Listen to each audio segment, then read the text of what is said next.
Okay, what's up, everybody? Christopher Leon Johnson here. So it's 11:42 right now. Doing a video recording, got a lot of trash, a lot of dumping garbage. So, it's good to take out good, always collect the garbage you have in the house to make sure that it gets disposed, at least my building, I think, because even during the holiday, these guys get paid overtime, so they will pick up around Friday morning. What's up, man? Yeah. What's up, man? Friday morning. So, Friday morning. Tomorrow's Thursday. So tomorrow is Thanksgiving. Happy Thanksgiving to all that celebrate. And on Thursday is the Thanksgiving Day Parade. Thank God this is Eric Adams' last Thanksgiving Day Parade as the mayor. I mean, I think that means that we all know that in a month and 5 days, Eric would no longer be the mayor of New York City, which is a great thing, because Eric did a lot of damage to the city with the help of the speaker, Audrina Dill Adams. And I think we all know about the current story that's happening today. A little Thanksgiving turkey present to all the people that don't want the city to be in the disaster that I predict that it's going to be if Madani gets his way as the mayor. But I'm happy that the news came out today that, it might be some blockage and sanity in the city council. Sanity that we didn't get since, I think it was 17 to be exact. Says Corey Johnson. Corey Johnson went off the rockers with the Sanctuary City. Not only Sanctuary City, with his defunding of the NYPD in 2020 with the budget. That was because of George Floyd. But, this speaker right now, Audrina Dill Adams, is the definition of a disaster and what you don't do as a speaker. And as I said earlier today, that Audrina did a lot of things where the way she got shit done, which was a fucked up way to get things done by intimidating council members into supporting her agenda. And if they refused to support her agenda, as a speaker, she could have easily tanked their budget. She could have blocked their Schedule C funding. I mean, the discretionary funding to go to these nonprofits. It was a lot of things that she could have did that she would have did if they didn't support her agenda. So there's many bills in the city council that I was opposed to that she got pushed through with the power of being a speaker, to the point of where that, she pissed off a lot of people when she ran for mayor, that she didn't even get she didn't even get 1% of the vote. I think she got 4% of the vote when she running for 4% of the vote when she ran for mayor, despite ranked choice voting. So that showed how unpopular she was in the political spectrum. People knowing that, she was a corrupt council member, a corrupt speaker. So now, it's been decided today, as of November 26, 2025, that Julie Menon, who serves Manhattan, the 5th Councilman District, Upper East Side, Yorkville, a little bit of, Central Park, she will be the next Speaker of the City Council. And I said earlier that, I'm happy that she'll be the Speaker.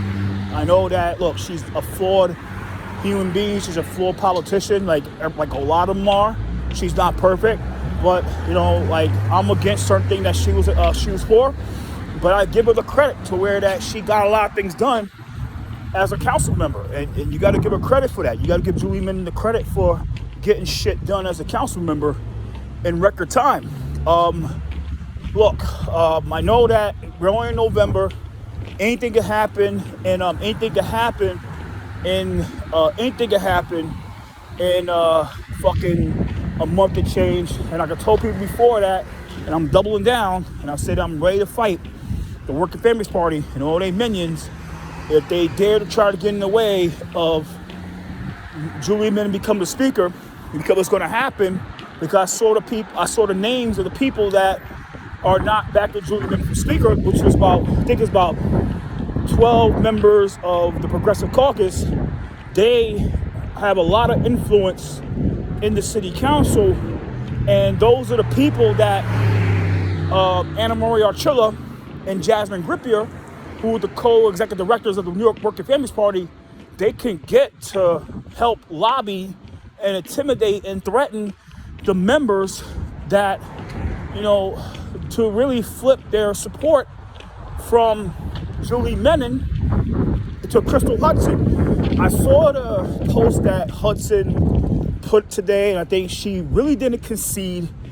She just said, the support wasn't there, But I think somebody pointed out that it wasn't a real concession statement, and it wasn't a real endorsement for Julie Menon. So just people got to stand that. Look, Julie Menon won the battle. The matter of fact is that she has to win the war. And the war means that today is the 26th. We have a month and 5 days. No, a month and because the 7th of January is the first day of the session.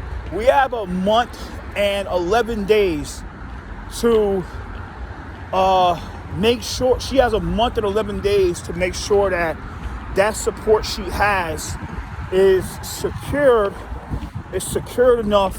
It's there, because anything can happen in a month and 11 days, and I'm gonna explain why. I'm gonna explain because I'm McDonald's right now. I'm gonna explain why. Because the Working Families Party, those are the people that made sure that Cuomo did not become the mayor of New York City, right? You understand what's going on? The Working Families Party are the same people that ran Cuomo out of the governorship. They ran him out. So when Cuomo tried to run for mayor, they felt like Cuomo was going to do revenge, and he's going to defund the nonprofits, but Make a Road New York, New York Immigration Coalition, Vocal New York, many of these nonprofits, Tennis Block, and they had to do whatever they had to do to make sure that Cuomo didn't win. They did bullying, they did threatenings of politicians and stakeholders to make sure they didn't support Cuomo. And they won that. They won. They destroyed Cuomo, and they can do the same thing to Julie Menon. They can get their minions to start crashing rallies, going outside events, calling her every name in the book, and if that works to where these members start getting threatened or these members start feeling intimidated, they might turn on Julie Menon. So I'm saying right now is that Julie won the battle, but she has to win the war. The only way she's going to win this war is on January 7, 2025. She gets enough support on the floor to be the speaker, and I'll make that clear. So the fight has not stopped. The battle still continues. The war still continues. I'm not stopping. I'm not letting the button off, the finger off the button. I'm not letting the foot off the pedestal, because this is my prediction that Anna Marie Archila and the DSA and WLP will do whatever they got to do to make sure that she doesn't become the mayor, become the Speaker of City Council. Because if she becomes the Speaker of City Council, she become that check and balance to the